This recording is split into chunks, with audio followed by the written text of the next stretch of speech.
보겠습니다.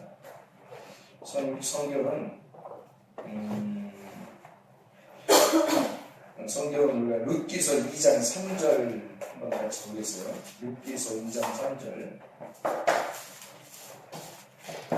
룻기서 2장 3절 말씀 한번 같이 보겠습니다. 룻기서 2장 3절이에요. 룻기서 2장 3절 제가 한번 읽습니다. 룻이 가서 베은자를 따라 밭에서 이삭을 줍는데 우연히 엘리멜렉의 친족 보아스에게 속한 밭에 이르렀더라. 우연히 룻이 밭에 갔더니 보아스의 밭이더라. 그런 말씀이죠, 그죠? 네.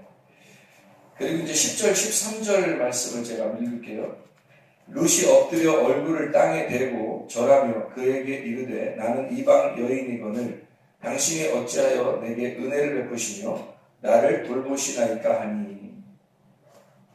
13절 룻이 이르되 내 주여 내가 당신께 은혜 있기를 원하나이다. 나는 당신의 하녀 중에 하나와도 같지 못하오나 당신이 이 하녀를 위로하시고 마음을 기쁘게 하는 말씀을 하셨나이다 하니라.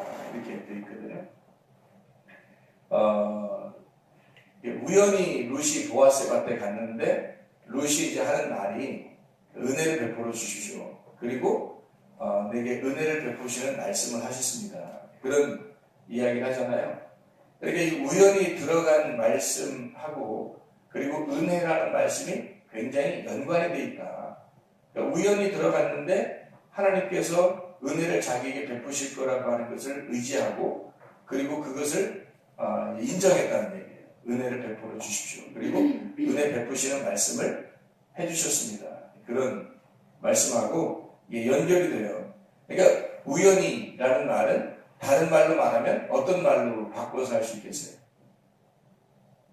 은혜라는 말로 바꿔서 할 수 있는 거죠.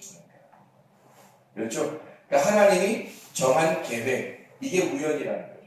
하나님이 정한 계획. 그러니까 사람이 정한 게 아니고 하나님이 정한 것, 이것을 우연이다 이렇게 표현할 수 있는 주어진 은혜. 주어진 은혜. 그러니까 하나님이 우리에게 주어진 은혜가 있어요. 이게 울타리라고 말하면 이렇게 울타리를 이렇게 치는 거, 이걸 은혜. 하나님이 정하신 우연이라고 합니다. 우연. 이게 하나님이 이렇게 정하신 거예요. 근데 여기 안에 있으면, 우리가 여기 안에 있으면 우연히 은혜라고 하는 말씀하고 같이 그 안에 있는 거죠. 그럼 만약에 여기 우리가 밖에 있으면요. 그럼 우연이라는 은혜가 안에서가 아니라 은혜 밖에 나가는 거죠. 네. 그러면 이제 요 안에서만 우리가 지내야 된다 한다면 여기서 요 밖에 있는 걸 여기를 이렇게 원한다면 여기 있는 걸 지금 하나님께서 우리에게 우연히 여기에 들어가라 그랬는데 여기에도 자꾸 욕심을 내고 여기를 자꾸 이렇게 욕심을 낸다면 이걸 탐심이라고 이렇게 말하는 거죠. 욕심, 탐심 이렇게. 그러니까 여기에 우리가 여기 은혜를 가지고 우연히 들어간 하나님의 은혜, 이건 사람이 정한 게 아니란 말이에요. 우연히 그렇게 들어갔단 말이에요. 사람이 정한 게 아니라 하나님께서 주어진 하나님이 정한 이 기회, 하나님이 정한 기회. 이걸 뭐 대들보라고도 다른 말로는 할 수 있는데 대들보, 하나님이 기둥을 세워놨단 말이에요. 이렇게 성전에. 그래서 대들보와 같이 이렇게 정해놓은 거란 말이에요. 그걸 우연이라고 그러는 거예요. 그러니까 이 우연이라고 하는 건 은혜인데 거기서 벗어나면 욕심, 탐심이 된다는 얘기예요.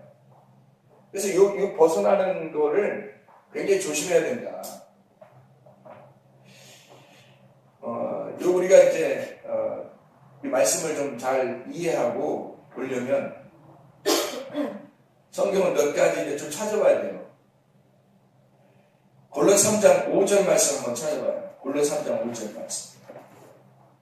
골로새 3장 5절 말씀.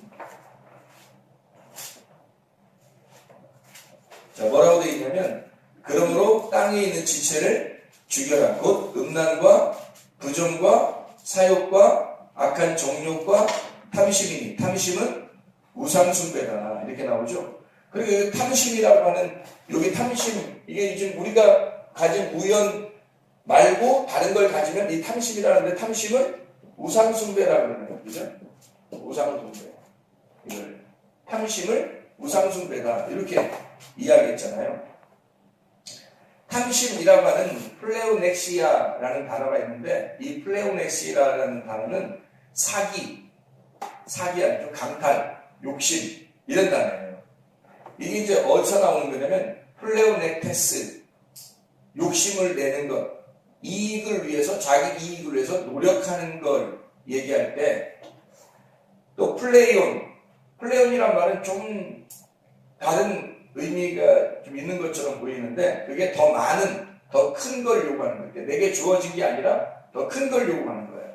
그게 이제 플레이온이란 단어예요. 그거하고 에코라는 단어가 이제 합쳐져서 에코라는 단어는 소유한다, 붙잡는다는 단어거든요. 소유한다, 붙잡는다. 이것이 합쳐지면, 그러니까 더 많은 걸 플레이온이라는 말하고 에코라는 말이 합쳐지면, 자 보세요. 그것 플레오넥테스, 이게 플레오넥시아라는 말로 된다는 얘기죠. 탐심이라는 말로. 그 말은 자 플레이온 더 많은 거, 더 큰 거, 그리고 에코 더 소유한다, 그걸 붙잡는다 이거예요. 그러면 우리가 주어진 게 아니라 주어진 거를 하나님이 주셨는데 그거보다 더 큰 거, 더 많은 것을 갖고 싶어 하는 거죠. 그죠? 그거를 탐심이라 얘기하는 거예요. 하나님이 주어진 은혜를 더 많은 것을 요구하는 것이다. 그럼 우상숭배라고 할 때 우상숭배라고 하는 단어는 뭐라고 썼냐면 에이돌롤라 트레이아라는 단어를 썼어요. 이 말은 무슨 말이냐면 이게 어려운 단어인데 우상이라는 말이 에이돌론이라는 단어거든요. 우상, 이게 형상이에요. 이게 모양이 있다는 말이고 이게 겉으로 보인다는 의미예요. 에이도스라는 말은 보이는 것, 외견. 이게 이제 다른 말로 말하면 에이도, 본다, 이해한다 이런 의미거든요. 그게 이제 우상이라는 단어예요. 그러니까 우상이라는 말은 우리가 쉽게 얘기해서 뭘 보이는 걸 얘기해요. 보이는 거. 우리는 믿음을 갖는 사람이 되잖아요. 천국 갈 때 뭘로 천국 가요? 믿음으로 가잖아. 그 믿음으로 간다는 얘기는 보이지 않는 걸 가지고 믿어서 간다는 얘기 아니에요. 근데 여기에 지금 이 우상이라는 건 보이는 걸 얘기하는 거예요. 반대로. 사람들이 왜 기적을 요구하고 표적을 요구하고 믿음을 요구하지 않고 이런 것들은 그것도 역시 보는 거, 듣는 거 요거로만 사람들이 생각하는 건 보이지 않는 믿음이 아니라 보이는 것을 사람들이 생각을 하고 있다는 얘기예요. 이게 우상입니다. 쉽게 얘기해서. 이 우상이라고 하는 건 보이는 것, 그거하고 숭배라고 하는 라트레이아, 예배, 봉사라는 얘기예요. 라트리오에서 왔는데 예배하다, 봉사하다라는 단어에서 온 거예요. 그러니까 이게 뭐냐 쉽게 얘기해서 우상 숭배는 보이는 것을 통해서 예배 드리려고 한다. 이 말이죠. 이해가 되겠죠? 그러니까 보이는 거로 예배하는 것. 보이는 것으로 예배, 봉사하려고 하는 것. 그러니까 뭔가 자기가 하나님께 봉사하면은 헌금을 내면, 기도하면, 또 교회 와서 무슨 열심히 봉사하면 하나님이 뭔가 나에게 보여주는 것으로 채워줄 거다. 보여지는 것으로 뭔가 주실 것이다. 이게 우상숭배예요. 그리고 보이는 걸 기대하고 자기가 뭘 하는 거죠. 예배 드리는 거죠. 봉사하고 예배하고. 이걸 우상숭배라고 하는 거예요. 하나님이 우리에게 주어주신 것은 은혜예요. 우연히 들어가야 되는 은혜. 물의 흐름과 같은 거죠. 물의 흐름과 같은. 바람이 이렇게 부는 공기가 이렇게 불어오는 내 의지대로 하지 아니하고 이게 흘러가는 것처럼 하는 그 흐름이거든요. 하나님의 은혜가. 그래서 우연히 들어가는 거란 말이에요. 우연히 들어갔단 말은 은혜라고 주어진 은혜라는 말이에요. 거기서 벗어나는 것, 이걸 탐욕이라고 하는 겁니다. 그게 우상숭배가 되는 거죠. 넘어섰다는 얘기예요. 넘어섰다. 그래서 우리가 창세기 3장 6절에 보면 이런 말씀이 있어요. 창세기 3장 6절. 이 욕심과 탐심, 우상숭배, 보이는 것을 예배, 봉사하는 이것이 쉽게 얘기해서 뭐냐면요. 창세기 3장 6절에 보면 먹음짓, 보암짓, 탐스러움. 이거 아시죠? 선악과. 이게 선악과잖아요. 선악과가 먹음직 구함이 탐스러웠다고. 그래서 사람들이 이걸 먹은 거거든. 그러면 이게 여기만 나오는 게 아니라 마태복음 4장에 보면 마태복음 4장 1절부터 11절까지 예수님이 시험을 받으셔요. 그렇죠? 시험을 받으시는데 돌이 떡이 되게 하라. 돌이 떡이 되게 하라. 그리고 나에게 절하라. 세상 천하 만국을 보여주면서 천하 만국을 보여줘요. 그리고 뛰어내리라고 해요. 성전에서 뛰어내리라고. 뛰어내리면 안 다칠 거라. 그러니까 한마디로 다른 사람에게 잘 보여라는 얘기예요. 그 다른 사람들을 볼 때 멋있게 한번 해보라는 거예요. 멋있게 한번 보여주라는 얘기죠. 이런 얘기들이거든요. 요 세 가지를 예수님한테 시험을 해요. 이 마귀가. 근데 마귀가 시험을 할 때 하나님이 마귀에게 시험을 받도록 성령님에 의해서 예수님을 끌고 가요. 거기까지 시험 받도록 하려고. 그래서 이 세 가지를 말씀으로 이기죠. 이 말씀으로 이겨요. 이거를 떡으로 사는 것이 아니라 하나님의 말씀으로 산다 하면서 말씀으로 이겨버린다는 거예요. 그럼 요한일서 2장 16, 17절에는 뭐라고 나오냐면 이거를 이 세 가지를 육신의 정욕, 안목의 정욕, 이생의 자랑이라고 해요. 이 세 가지라고 해요. 그러니까 결국에는 시험이 이 세 가지로 온다는 얘기고, 이 세 가지를 다른 말로 보니까 이게 욕심, 탐심이라고 하는 것과 마찬가지더라는 얘기예요. 이게. 그러면은 이 욕심, 탐심, 우상숭배 왜 이것을 보이는 거지? 이것이 왜 은혜에서 벗어나는 것이냐 했더니 이게 선악과더라는 얘기예요. 선악과. 다른 게 아니라. 사람들이 왜 다 죄를 짓고 있냐? 뭐 때문에 죄를 져요? 선악과 때문에. 이 세상의 육신의 정욕과 안목의 정욕과 이생의 자랑으로 인해서 죄를 짓더라는 얘기예요. 사람들이. 지금의 사태들도 다 그런 문제 때문에 생기는 거 아닙니까? 디모데전서 6장 3절부터 10절 말씀해 보면 11, 12절에 이것들을 피하고 돈 사랑하는 걸 피하고 의와 경건과 믿음과 사랑과 인내와 온유를 따라가라 그러죠. 영생을 취득하라 그러잖아요.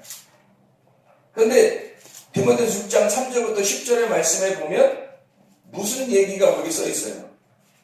디모데전서 6장 3절부터 10절 말씀 보면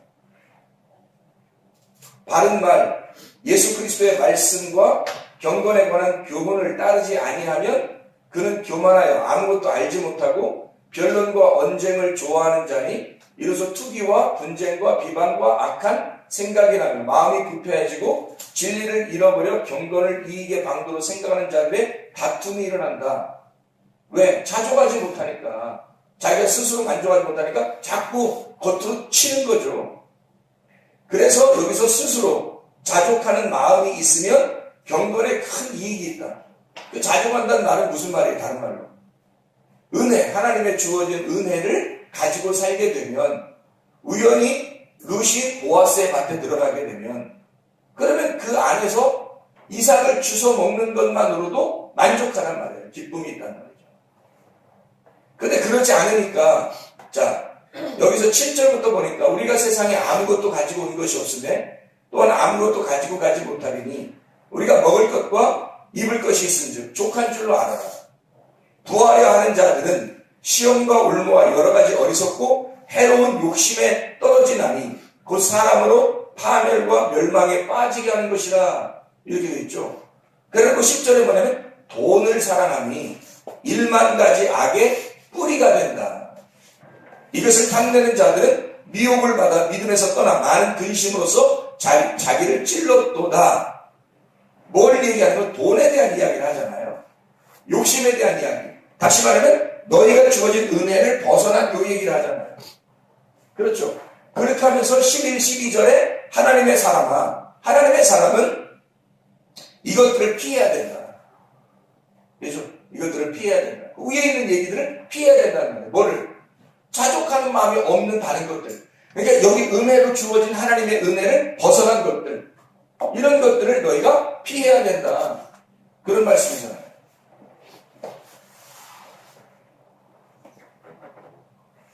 돈은 일만 가지 악의 뿌리가 된다. 이것을 탐내는 자, 탐하는 자, 탐내는 자들, 탐하는 자, 이 말은 손을 뻗친다는 거예요. 여기서 가만히 손을 내가 오그리고 있으면 하나님이 주시면 되는데 손을 뻗쳐서 막 내밀어가지고 뺏으려고 하는 거예요. 그 도달하려고 이거를. 그게 오레고바이라는 단어예요. 탐내는 자라는 단어가.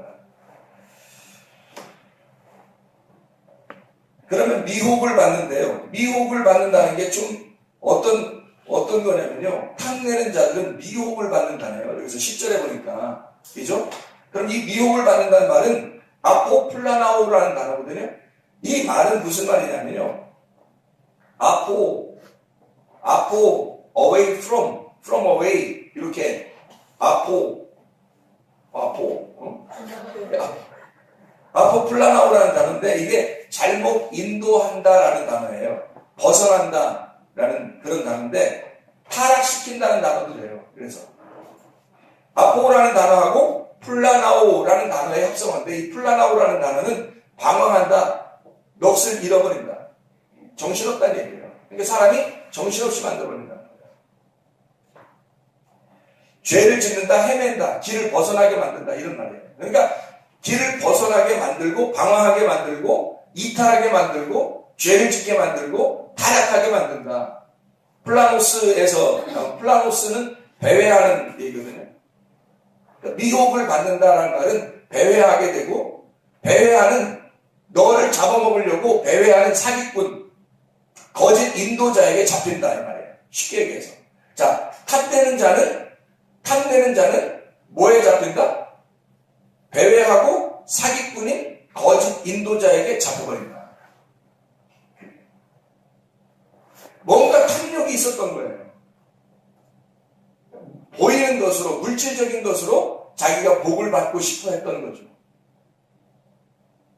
사람들이 교회 나오면서 보이지 않는 하나님, 보이지 않는 세계, 보이지 않는 영적 세계, 보이지 않는 믿음, 보이지 않는 우연히 물에 흐르는 것처럼 바람의 흐름처럼 그렇게 따라가다 보니까 하나님의 인도하심으로 이곳에 나오고 예배를 드리게 되었다. 하나님의 인도하심이 어떠한 것인가를 묻기 위하여 아침과 저녁으로 기도하고 그렇게 은혜로 살려고 한다. 그러면 하나님께서 이 사람을 인도하겠죠. 하나님의 사람으로. 그런데 이걸 그 안에서 있는 걸 벗어나가지고 손을 뻗쳐 다른 걸 자꾸 구하려고 한다는 거죠. 보이는 거예요. 그게 우상숭배가 되는 거고 탐욕이 된다는 거예요. 그럼 이 사람들은 어떻게 되느냐? 미혹을 받는다는 거죠. 그 미혹받는 게 뭐라고? 사기꾼, 거짓 인도자, 배회하는 너의 영혼을 갖다 쓰러뜨리고 싶어서 배회하는 자에게 붙잡혀버린다는 거죠. 꼭 이단에만 간다는 의미가 아니라 정신 상태가 산란해진다는 거예요. 넋을 잃어버린다는 거예요. 정신없이 살아간다는 뜻이에요. 탐욕하기 때문에 그렇습니다. 사람들이 그 탐욕만 하지 않으면 괜찮은데 말이에요. 그래서 야고보서 1장 15절에 보면요. 야고보서 1장 15절에 보면 이런 말씀이 있어요. 욕심이 잉태한 즉 죄를 낳고 죄가 장성한 즉 사망을 낳느니라. 그러니까 욕심이 야고보서 1장 15절이요. 욕심 자체가 뭘 가져온다? 죄를 가져온다. 죄가 사망을 가져온다. 결국 죽인다는 얘기 아니겠어요? 그죠? 그럼 여기서 있는 욕심은 에피티미아라는 단어예요. 이 말은 갈망하는 거예요. 세상을 쫓아서 뭔가 내게 주어진 은혜에서 벗어나고자 하는 걸 말하는 거예요.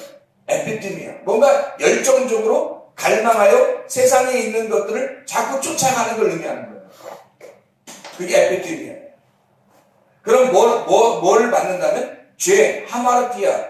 그렇게 쫓아가다 보니까 여기가 관역이잖아요. 내가 여기에 있어야 되는데, 여기 중심에 있어야 되는데, 자꾸 따라가니까, 이쪽 밖에 자꾸 쳐다보니까 이게 벗어나는 거잖아요. 이게 벗어난다는 거예요. 이 하마르티아라는 거예요. 중심에서 벗어나는 거라는 거예요. 그걸 죄라고 하는 거예요. 욕심을 갖게 되면 그게 죄를 가져온다는 거죠. 그렇게 벗어나면 어떻게 되냐, 여기 나가면, 그럼 벗어나면, 이렇게 벗어나게 되면, 가지느냐? 아니죠. 이 죄라는 게 사망을 가져와요. 나나토스의 사망. 영적 사망입니다. 영적 사망. 나나토스. 영적 사망을 가져온다는 겁니다. 분리가 되는 거니까. 이 세상의 죽음은 분리거든요. 분리. 나눠지는 거예요.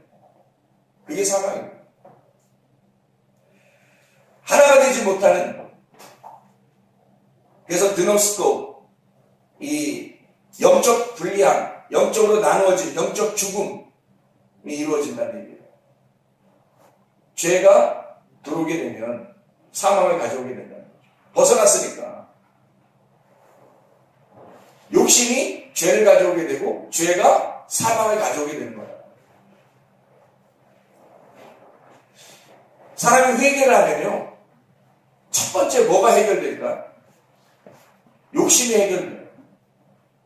사람이 회개를 하면 첫 번째로 뭐가 해결되냐면 욕심이 해결되죠. 이 사람이 회개했냐 안 했냐? 회개라고 하는 것은 여기에서 벗어나는 거잖아요. 그러니까 회개라고 하는 건 욕심이 처음으로 해결되는 거예요. 욕심은. 회개는 욕심이 해결되는 거예요. 그러니까 욕심이 있냐 없냐 딱 보면, 이 사람 회개했구나 안 했구나. 나 그런 욕심 없는데요? 그냥 다른 건 욕심 낼 수 있잖아요. 뭐 남자가 여자 욕심을 낸다. 음란한 거죠. 그건 탐욕이잖아요. 여자가 남자 욕심을 내잖아요. 탐욕이잖아요. 뭐 지식을 갖다 욕심내는 건 탐욕이잖아요. 욕심을 내는, 내게 주어진 은혜가 아니라 이걸 벗어나서 내가 취해보려고 하는 것들이란 말이에요. 돈뿐만이 아니라 그걸 탐욕이라고 그런다는 거예요. 내게 주어진 은혜, 우연히 하나님께서 우리에게 허락하신 이 말씀 안에서의 삶, 하나님의 주어진 은혜를 벗어나려고 하는 그 자체가 욕심이고 탐심이다. 이건 우상숭배고 보이는 것으로 자기가 살아가려고 하는 것이니까 이것은 영적 사망을 가져오게 된다. 이 자체가 욕심이 죄를 가져오게 되고 죄는 사망을 결국 가져와서 회개하면 반드시 욕심이라는 것이 해결된다. 그래야 진정한 회개다 하는 얘기입니다.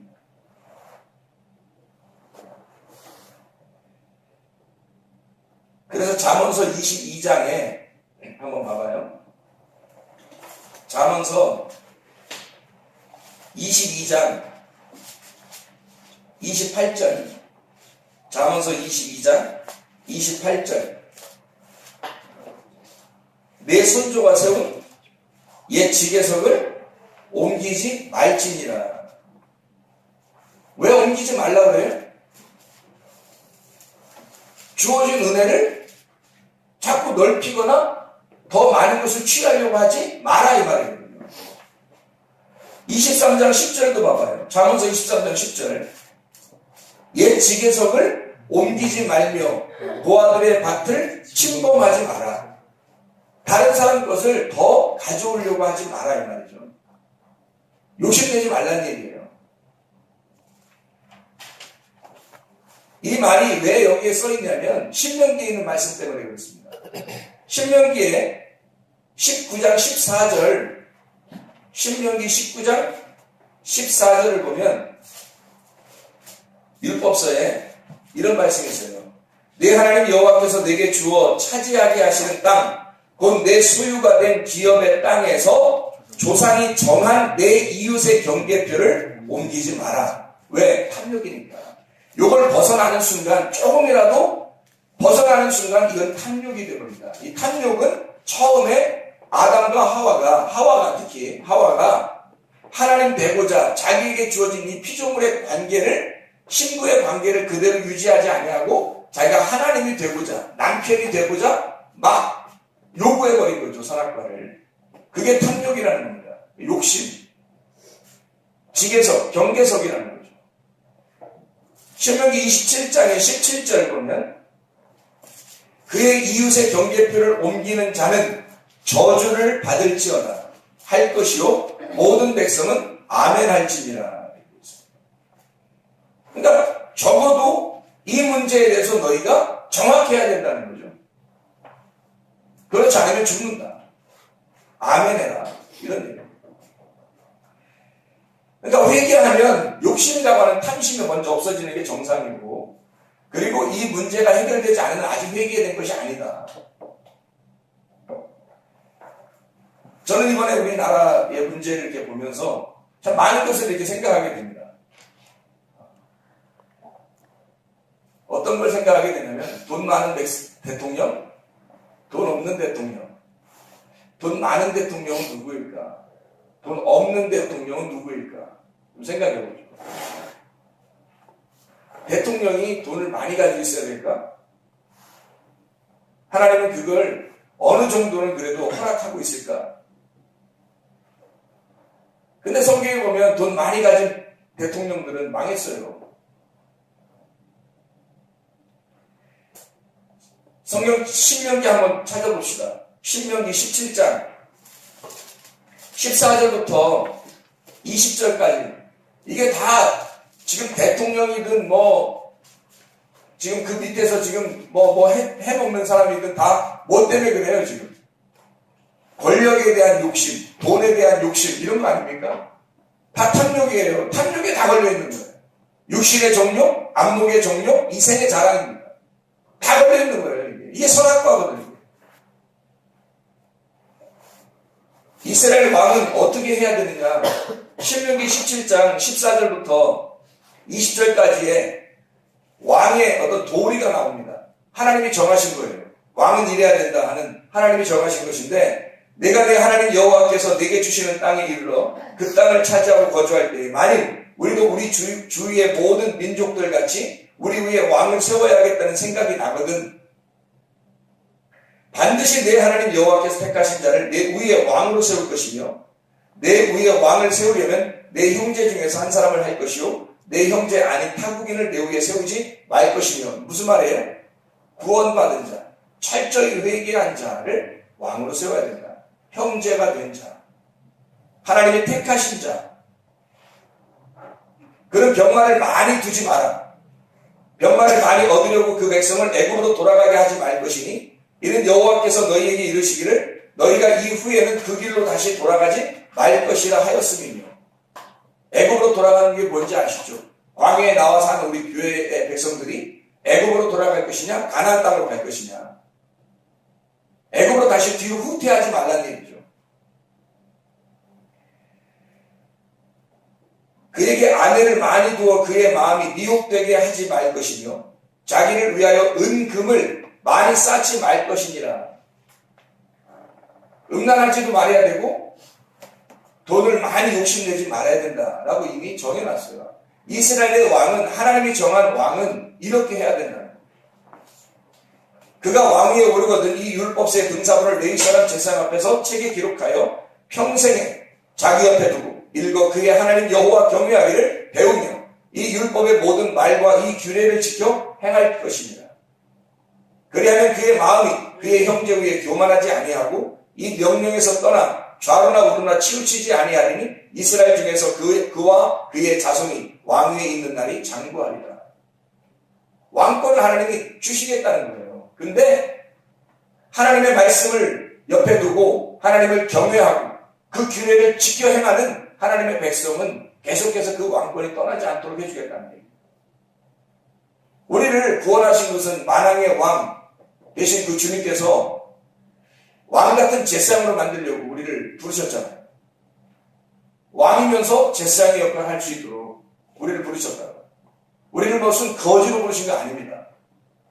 오히려 거지인 내가 주님이 왕으로 부르시는 거죠. 그게 하나님의 부르심이거든요. 어떤 사람이 그 왕권이 계속 유지되고 이렇게 장구할 것이냐면 하나님의 말씀, 음란하지 아니하고 돈을 많이 사랑하지 아니하고 또 사람을 의지하지 아니하고 하나님 의지하는 사람. 이렇게 해야 된다는 거예요. 정확하게 하나님은 세계 어느 나라든지 대통령의 문제가 있는 나라들은 다 이것을 봤으면 좋겠어요. 하나님 말씀이 기본이잖아요.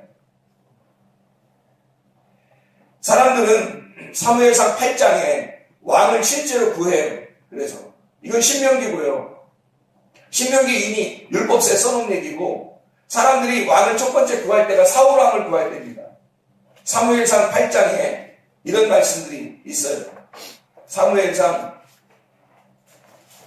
8장 10절부터 22절까지 말씀이 왕을 구하는 백성들이거든요.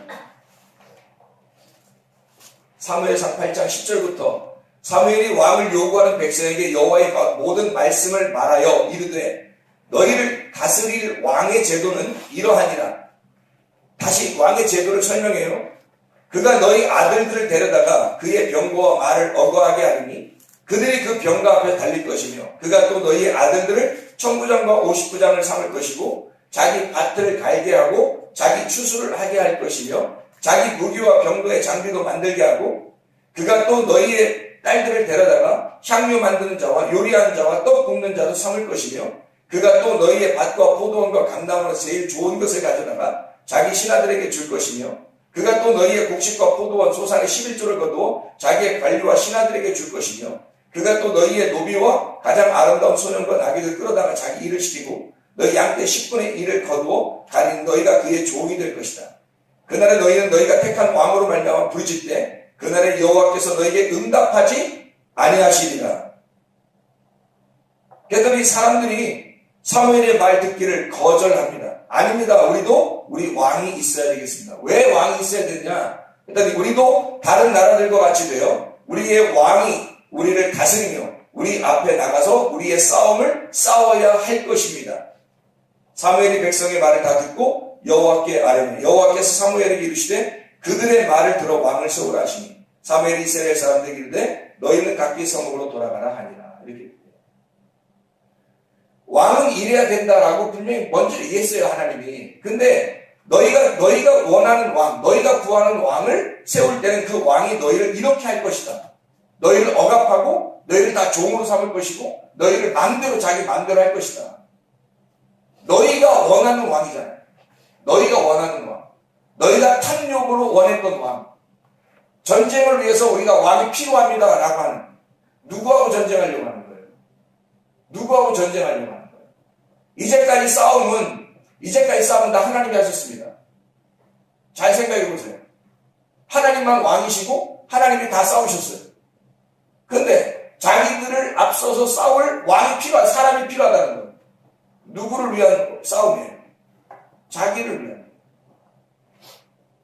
자기를 확장시키고 자기의 욕심을 위해서 자기의 탐욕을 채워줄 왕이 필요하다는 거예요. 누구의 왕을 얘기하는 거예요? 그게 어떤 왕을 말하는 거예요? 자기를 말하는 거예요. 내가 왕이 되겠습니다. 마치 선악과에서 하와가 선악과를 먹는 것이 내가 하나님 되겠습니다 라는 말과 똑같은 거죠. 내가 왕이 돼야 되겠고 나는 내 탐욕을 위해서 이것이 필요에 의하여 이 왕이 필요합니다 라는 얘기죠. 너희들이 구하는 왕은 그것이 율법이 되어 그것이 너를 억압할 것이다 이렇게 분명히 주님께서 말씀하시죠. 이래서 뽑은 왕이 사울이에요. 멸망당하겠어요? 안 멸망당하겠어요? 멸망당하죠. 그게 불순종 자체인데요. 그러니까 하나님이 뽑은 왕이 세웠었습니다. 누구냐면 다윗 왕이에요. 사무엘상 16장입니다. 몇 장 안 가서 벌써 다윗 왕이 선택이 되는 거예요. 사무엘상 16장 7절의 말씀에 보면 여호와께 사무엘에게 이르시되 그의 용모와 키를 보지 마라. 내가 이미 그를 버렸노라. 내가 보는 것은 사람과 같지 아니하니 사람은 외모를 보거니와 나 여호와는 중심을 보느니라. 중심을 보아서 뽑은 왕이 하나 있어요. 그게 다윗입니다. 11절부터 13절이요.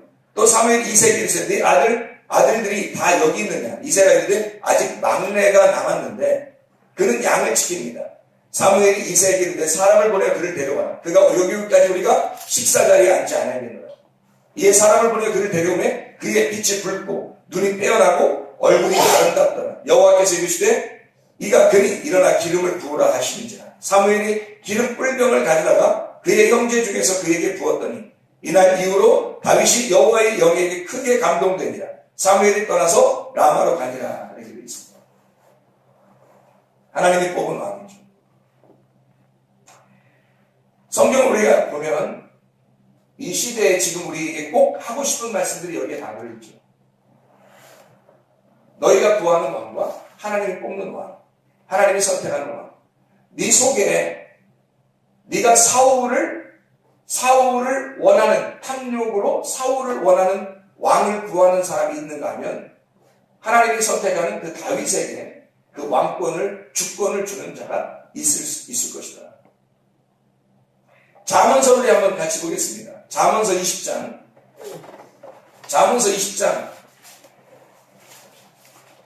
왕에 대한 이야기 나오죠. 잠언서 20장 28절입니다.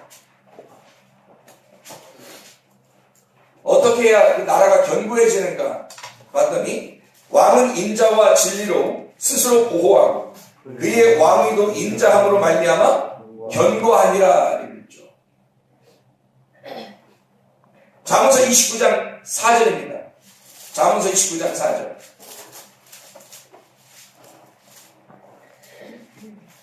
자, 어떻게 하면 또 이 나라가 멸망하는가?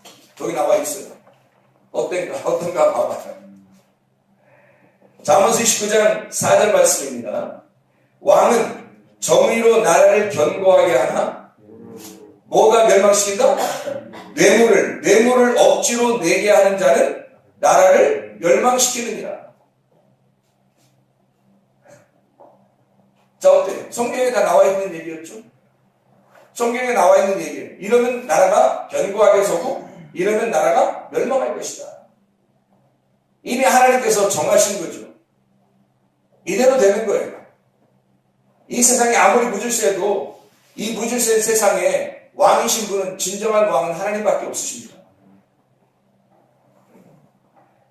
그래서 잠언서 31장에 르무엘 왕, 이 어머니가 이 왕에게 르무엘 왕이 말씀한 바 곧 그의 어머니가 그를 훈계한 잠언이라 라고 하면서 내 아들아 내가 무엇을 말하랴 내 태에서 난 아들아 내가 무엇을 말하랴 소원대로 얻은 아들아 내가 무엇을 말하랴 내 힘을 여자들에게 쓰지 말며 왕들을 멸망시키는 일을 행하지 말지어다. 르무엘아 포도주를 마시는 것이 왕들에게 마땅하지 아니하고 왕들에게 마땅하지 아니하며 독주를 찾는 것이 주권자들에게 마땅하지 않도다. 술을 마시다가 법을 잊어버리고 모든 곤고한 자들의 송사를 굽게 할까 두려우니라.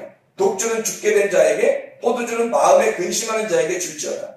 그는 마시고 자기의 빈궁한 것을 잊어버리겠고 다시 자기의 고통을 기억하지 아니하리라. 너는 말 못하는 자와 모든 고독한 자의 송사를 위하여 입을 열지니라. 너는 입을 열어 공의로 재판하여 곤고한 자와 궁핍한 자를 신원할지니라. 어리숙하고 연약하고 불쌍하고 슬프고 이런 사람들의 말을 잘 들어주라는 거예요. 왕. 그리고 독주나 포도주 이런 누룩이 섞인 것을 너는 마시지 말아야 된다는 거예요. 말씀을 얘기하는 거예요. 진리의 말씀, 순수한 말씀에 의하여 너는 지도를 받고 살아야 된다라는 얘기죠. 얼마나 정확합니까? 하나님께서 우리에게 말씀하시는 이 말씀들을 보면 얼마나 나라의 지금 현상, 돈이 많은 대통령과 돈이 없어야 할 대통령, 하나님은 어떤 것을 우리에게 요구하실까? 여기서 왕은 대통령 한 사람을 이야기하는 게 아니라 바로 나를 의미하는 거죠. 내가 왕이니까 나라는 왕이 살려고 내 자신의 영토를 넓히고 나 자신의 탐욕을 위해 살아간다면 선악과를 먹은 사람, 욕심을 내는 사람이 되어서 결국 멸망하는 거죠. 하나님의 나라와 어떻게 싸웁니까? 내 나라가 하나님의 나라와 싸우면 반드시 내 나라는 멸망하게 돼 있어요. 내 말과 하나님의 말씀이 싸우면 반드시 내 말이 지게 돼 있어요. 하나님의 말씀이 이기게 돼 있다고. 하나님의 말씀이 사람을 심판하게 돼 있다고. 하나님의 말씀이 결핍된 것이 진정한 기근이고요. 하나님의 말씀에 의하여 내 자신을 막 진동시키고 흔들어 제끼고 막 찢어놓는 것이 지진입니다. 그런 하나님의 말씀에 의하여 나를 갖다가 흔들어버리고 갈라지게 말씀이, 그게 내 속에 진동이 오는 거죠. 우리 속에 하나님의 지진으로 인하여 우리를 멸망시키려는 거죠. 이게 우리의 종말을 말합니다. 그게 종말이죠. 하나님의 말씀에 의하여 하나님이 너 사실을 네가 확인해봐라 이거죠. 네가 지금 원래 어떤 것을 선택하고 교회를 다니고 있었느냐, 처음에 어떤 것을, 지금 네가 믿음이 있다고 하지만, 교회를 다닌다고 열심히 한다고 하지만, 너는 처음부터 한번 네가 드러내보자, 한번 다 이렇게 뒤집어보자 이거예요. 다 한번 펼쳐보자 이거죠. 사실로 드러나니까 얼마나 부끄러운 왕들이 지금 많습니다. 사실을 드러내보니까 막 심판의 대상이 되는 그런 사람들이 얼마나 많아졌어요. 여러분은 어떻습니까? 여러분은 사실을 갖다 딱 드러낼 때 여러분 어때요? 여러분 자신 있습니까? 하나님이 여러분을 갖다가 사실을 드러내서 사실을 확인하는 날이 올 때 여러분은 자신 있는가? 사람들이 이런 왕은 필요 없다, 이런 왕은 있을 수가 없다, 막 사람들이 막 심판하는 거 보세요. 어마어마하지 않습니까? 절대 용서하는 게 없는 것처럼 보여지잖아요. 하나님이 심판할 때는요, 우리를 완전히 다 쪼개고 갈라놓고 흔들어버리고 무너지게 하는, 그게 하나님의 심판이에요. 그래서 마지막 날에는 항상 지진이라고 하는 것을 우리에게 통해서 볼 때 지진을 통해서 멸망을 선고하는 겁니다. 알려주는 거예요. 그럼 뭐가 지진 나서 무너지는 거예요? 뭐가 지진 나서 갈라지는 거예요? 내가, 지진이라는 게 뭐예요? 진이잖아요. 지가 나라니까요. 지가 누군 줄 알았어요? 나라니까. 지가, 땅이 나라고요. 나를 갈라놓겠다는 하나님의 표적, 하나님의 보이심이라고요. 이게 보이지 않는 나를, 보이지 않는 땅, 보이지 않게 이 땅인 나를 갈라놓고 흔들어버리고 무너뜨려버리겠다. 그래서 종말에는 항상 성경의 말세 종말에는 반드시 지진이 나옵니다. 왜? 너를 깨뜨려버려야 되니까. 너를 갈라내버려야 되니까. 네가 가지고 있었던 이제까지의 믿음, 이게 선악의 개념으로 가지고 있었던 네 생각, 네 믿음, 생명으로 가지고 있는 것이 아니라, 하나님의 사랑, 하나님의 은혜, 하나님의 생명으로 가지고 있는 게 아니라, 네가 가지고 있는 믿음은 다 선악의 개념이었다는 거죠. 그걸 갈라내겠다는 거예요. 갈라내겠다는 거예요. 네가 가지고 있었던 하나님이 주어진 이 은혜 안에 사는 게 아니라 이걸 벗어나서 살려고 하는 너를 하나님이 갈라놓겠다는 얘기입니다. 그걸 구분하겠다. 심판하겠다는 얘기죠. 그래서 하나님은 룻이라고 하는 사람을 통해서 우리에게 은혜를 깨달아 가는 거죠. 하나님이 주어진 은혜가 있다. 네 쪽에서 볼 때는 상당히 우연이야. 우연히 와보니까 보아스의 밭이었네? 이렇게 했죠. 근데 하나님의 측면에서 볼 때는, 하나님의 쪽에서 볼 때는 하나님의 계획하심이었어요. 거기에 꼭 갔어야 되는 거예요. 이 여자가. 이 여자의 입장에서는, 내가 우연히 가보니까 나 보아스 밭에서 일하고 있었어요. 딴 사람이 물어볼 때, 야, 나 우연히 어디 가보니까, 거기 보아스 밭이었어. 그래서 그분을 만났어. 이렇게 얘기할 수 있잖아요. 근데 하나님의 입장에서 볼 때, 위에서 볼 때는 이 룻이라는 여자를 그곳에 집어넣은 것은 하나님의 은혜였다. 하나님의 계획하심, 하나님의 기둥과 같은 하나님의 계획이었다. 하나님의 계획이 요한복음 4장에 보면 사마리아 여자에게서 나오죠. 사마리아 여자가 우물가에 늘 갔었어요. 예수님이 거기에 기다리고 있네요. 와가지고 목마르다 물 좀 줘. 근데 이 사마리아 여자가 가보니까 남자 하나가 있는 거예요. 나중에 알고 보니까 메시아였던 거예요.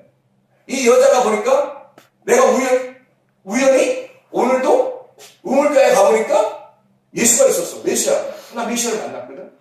우연이지만 사실 예수님의 입장에 생각해보라고. 예수님의 입장에서는 사마리아 여자를 기다리고 있었다고. 거기서 하나님의 계획, 예수님의 입장에서는 하나님의 계획에 의하여 거기에 와 있었던 거고, 사마리아 여자 입장에서 보면 우연히 그를 만난 거예요. 이해가 되십니까?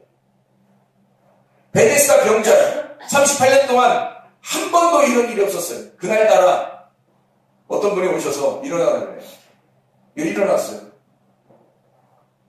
다른 사람이 물어봤어요. 어떻게 된 거야? 내가 그렇게 들고 있는데 어떤 분이 와더니 나고 일어났어요. 얼떨결에. 하나님은, 예수님께서는 거기에 베데스다 연못이 바로 나다. 내가 사랑의 하나님이다. 내가 사랑의 집이다.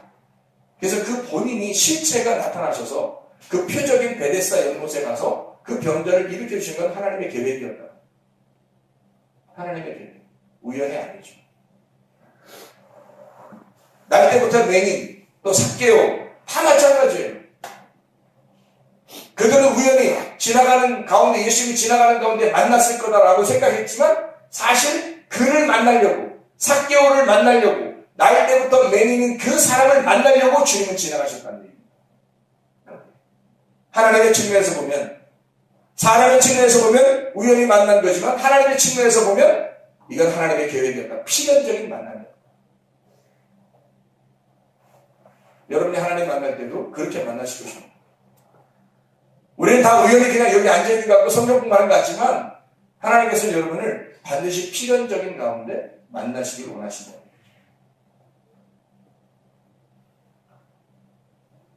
그래서 하나님은 이런 우연히 보아스의 밭에 갔던 이 룻을 통해서 결국 보아스를 만나게 되죠. 이 보아스를 만나게 되니까 이 보아스가 이 룻과 함께 아들을 하나 낳아요. 이 아들을 낳는데 이 아들이 누구의 아들로 된다고 해요? 룻기서 한번 또 가볼까요? 룻기서. 요만 읽고 마치도록 하겠습니다. 룻기서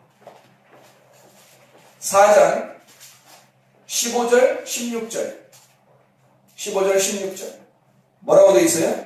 이는 내 생명의 회복자이며 내 노년의 봉양자 곧 너를 사랑하며 일곱 아들보다 귀한 내 며느리가 낳은 자로다 하니라. 나오미가 아기를 받아 품에 품고 그의 양육자가 되니. 누가 키우게 됐어요? 나오미가. 누구 아들인데? 룻의 아들인데 나오미가 키우게 되잖아요. 다시 말하면 룻이라고 하는 여자는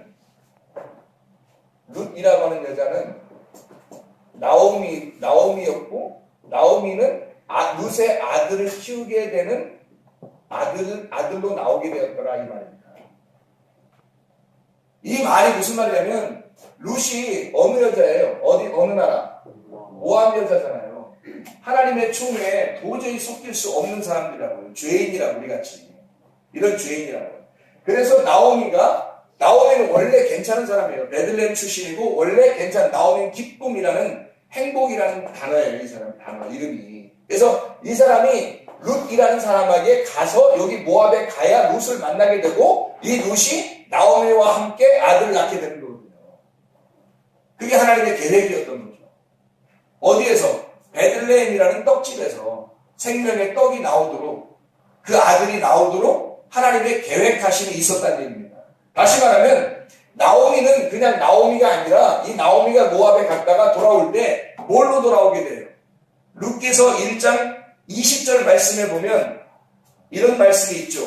룻기서 1장 20절 말씀. 나오미가 그들에게 이르되 나를 나오미라 부르지 말고 나를 마라라 부르라. 이는 전능자가 나를 심히 괴롭게 하였습니다. 나오미가 처음에 나오미였는데 뭘로 돌아오게 돼요? 마라로 돌아오게 돼요. 마라라는 말은 뭐예요? 쓰다.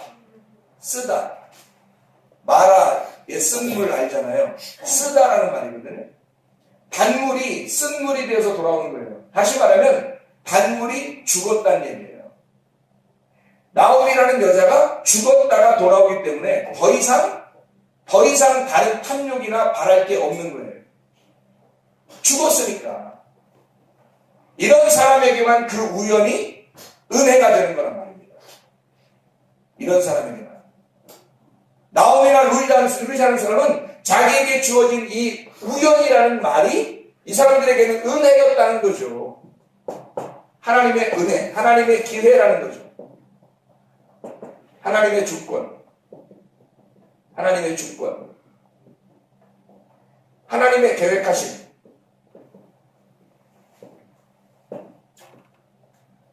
하나님의 주어진 은혜를 어떤 사람만 깨닫게 되냐면 죽은 사람만 깨닫게 돼요. 그러니까 도저히 밖에 나갈 힘이 없는 거예요. 그런데 죽지 않은 사람들은 처음부터 나가보는 거예요. 베들레헴에 있다가 멀쩡하게 베들레헴에 있다가 모압에 가버리는 거예요. 다 죽죠, 거기서. 식구들 다 죽습니다. 그리고 마라가 돼서 돌아오는 거예요. 죽은 자가 돼서 돌아오는 거죠.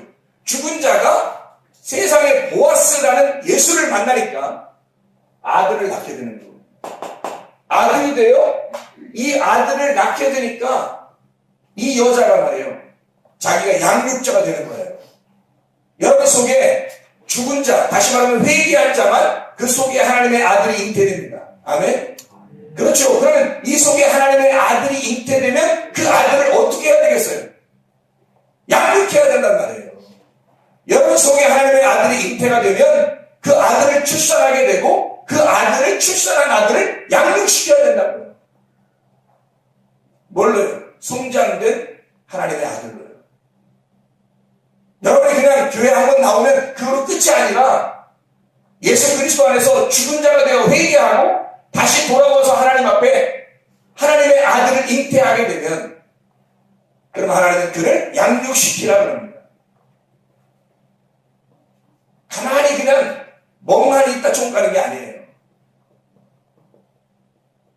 여러분은 하나님의 왕에게 굴복하는, 항복하는 왕이 될 것인가? 아니면 하나님의 왕이라는 그 왕과 나라는 왕이 대적하여 하나님 앞에 한번 전쟁을 일으키려고 하는 자들입니다. 철저하게 무너지시길 바랍니다.